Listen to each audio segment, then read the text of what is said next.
Jazba. Mambo mazito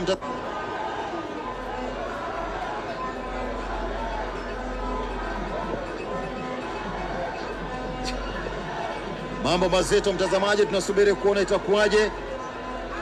Wamecheza kadiri uwezo wao.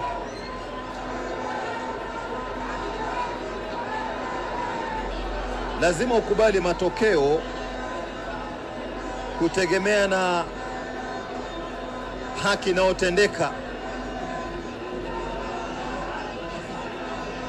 na ndio sababu tunasubiri kuweza kuona, je, mwamuzi wakati atakuwa na yapi ya kufanya katika taratibu za kuweza kutuliza mambo katika uwanja huu.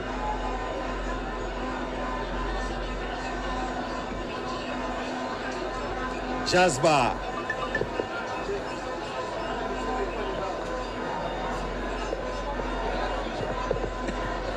Picha marudio imerahisisha.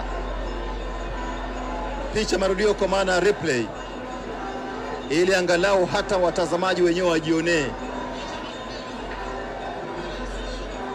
Ulitengwa vizuri, akaja msaidizi hapo kidogo akavurugwa. Mwamuzi alikuwa amesimama takriban mita chache tu.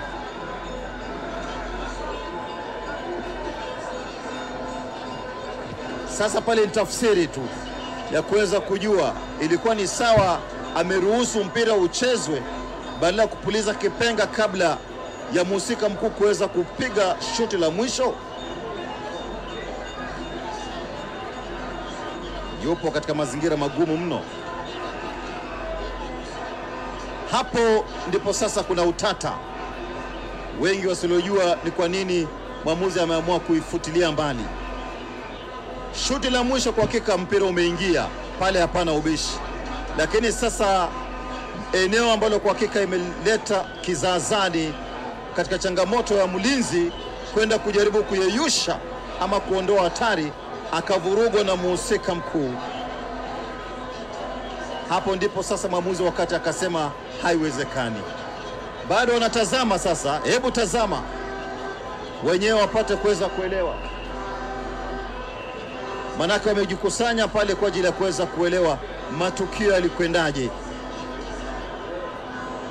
Picha marudio tena kwa mara nyingine. Hebu tazama kwa jinsi ulivyotengwa Mokaya. Hapo mwamuzi akatazama akasema ndio unakwenda kufunga, lakini mahali ambapo kasoro imetokea ni katika mchakato mzima wa mlinzi kwenda kuondoa hatari. Ikawa sasa amekataa kuhesabu bao hilo. Kupiga aliupiga vizuri, ndio ukatumbukia kimiani. Pale hapana ubishi. Lakini kabla ya bao kuingia, kuna tukio ambalo kwa hakika lilifanyika dhidi ya Brian Chaka. Brian Chaka ametoka mzima kwa ajili ya kufuta hatari. Akabanwa kiasi cha haja, kijanja mno. Alivyobanwa kijanja, akanyimwa uhuru wa kuweza kupora ule mpira, na ndio sababu mwamuzi wakati alipouona hakupuliza kipenga. Labda pengine akamruhusu mhusika mkuu kuja kuupiga ule mpira.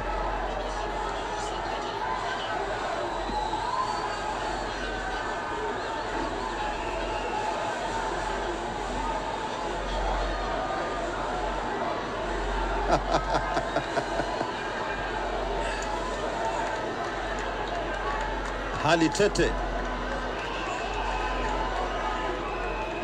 haitaki jazba, ila nimependezwa sana na mchezo kipindi cha pili walivyokuja kwa moto na radi kipindi cha pili. Peter Dao, unazungumziaje pambano ya siku ya leo?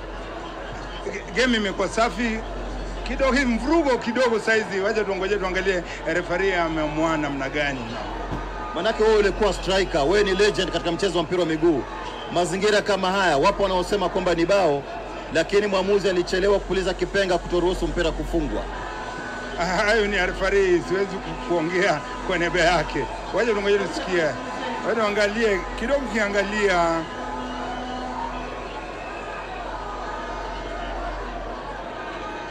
ameifunga. Kwangu ameifunga, hiyo ni bao. Kufunga. Na kabla ya hapo sasa, hebu tazama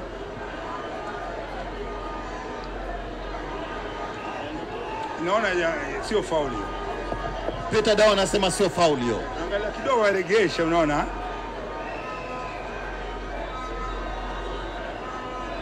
Hamna faul hapo. Peter Dao anasema sio foul, is a clean goal. Naam. Wallahi jamaa amemuvia, hakuna faul hapo, unaona? Kwa hiyo hali kama hii katika mazingira kama haya inakuwaje sasa? Maana referee sasa wamejikusanya kwa ajili ya kutoa mwongozo. Lakini sasa hizi yeye ashaamua sasa, unaona? Ashaamua. Mimi kwangu sio kana za make decision tena aseme a reverse tena.